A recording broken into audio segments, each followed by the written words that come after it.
Welcome to the coffee house where we talk about board games, miniatures, and painting, not necessarily in that order. If you're new here, please strike that subscribe button down below and ring that bell for notifications so that you don't miss any of our future content. And of course, give us a like, it seriously helps out the channel. As you can see, I like board games. You like board games. Otherwise, you wouldn't have clicked on this video. But there's a special category of board games that I have a super soft spot for, and that category is the 7 out of 10. In the era of Kickstarter board games and the cult of the new, games typically maintain relevance by falling into two categories: new and hot, and trailblazing masterpieces. So, what happens to all of those games that don't fall into either one of those categories? And there's a lot of them. Well, they tend to fade away, some into total obscurity. Should it be this way? Absolutely not. And in fact, I prefer these games that are just a perfectly fine 7 out of 10 experience. So, what is a 7 out of 10? Sure, we see the rating on BGG all the time, but what makes a game carry such a rating?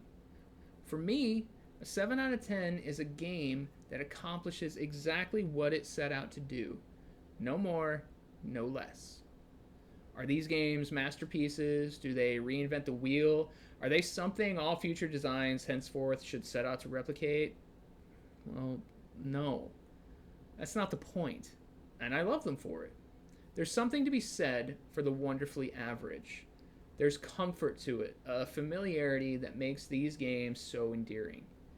The kind of game that you can just pick up and play, and it's just like putting on that old t-shirt you used to love back in high school. It's easy, and it feels right, and if we've taken care of ourselves, it still fits, regardless of how much else has changed. Now, let's not get things twisted.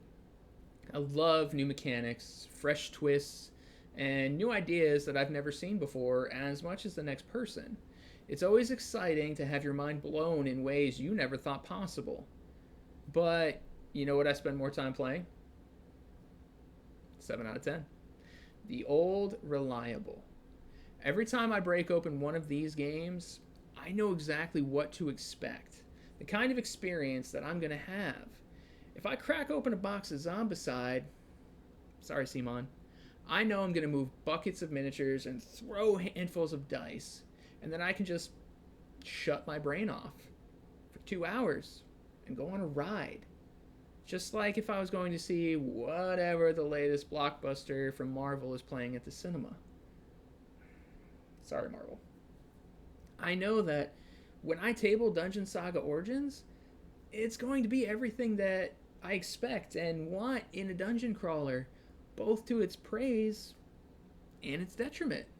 Fabled, Rise of the Necromancers, Evil High Priest, Cave Troll, anything from Trick or Treat Studios, and on and on and on. You know exactly what's going to be delivered, and knowing that, you don't set yourself up for disappointment. Arcs. The board game space has grown exponentially over the last 10 years or so. Kickstarters have made so many dreams come true and brought so many ideas to life that would have otherwise been impossible. Now it feels like so many are battling to be the next to redefine the genre, throwing everything and the kitchen sink into their games to stand out as the next big thing. The market is insanely oversaturated, the competition fierce, and I get it. Everyone wants to chase and be a part of the newest game changer. Sometimes lightning strikes. Oftentimes it doesn't. And when it doesn't, we will all always have the 7 out of 10 to fall back on. In this ever-changing landscape, it's important not to forget about them. They deserve just as much love as whatever the latest wingspan that Stonemaier just shit out gets. Sorry, Stonemaier. It's important to remember that if you only spend time playing the so-called masterpieces, games become harder and harder to enjoy. And you're constantly chasing experiences like that, always trying to find the next showstopper, the king of the mountain. Why do that? when you have great games right here. I'd like to know your thoughts. Do you agree? Do you disagree? Should I raise my standards, or should you stop being such a real gamer and maybe lower your sum? What are some 7 out of 10s in your collection? Comment down below. I would love to chat. Thanks for watching.